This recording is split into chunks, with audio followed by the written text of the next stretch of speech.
وقدمنا إلى ما عملوا من عمل فجعلناه هباء منثورا।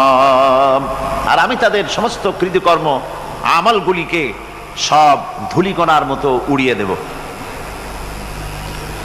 আসহাবুল জান্নাতি ইয়াওমাইযিন খায়রুম মুস্তাকাররান ওয়া আহসানু মাকিলা।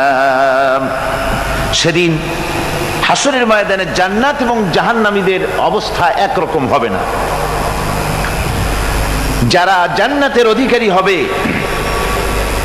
তারা উত্তম জায়গায় অবস্থান করবে, কল্যাণজনক জায়গায় অবস্থান করবে এবং দ্বীপ্রহরে সময় কাটাবার জন্য তারা উত্তম স্থান লাভ করবে।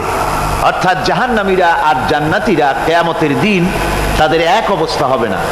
ওই প্রচন্ড রৌদ্রের তাপে জাহান্নামীদের কষ্ট হবে ঠিকই, কিন্তু জান্নাতীদের কোনো কষ্ট হবে না। সুবহানাল্লাহি ওয়া বিহামদিহি।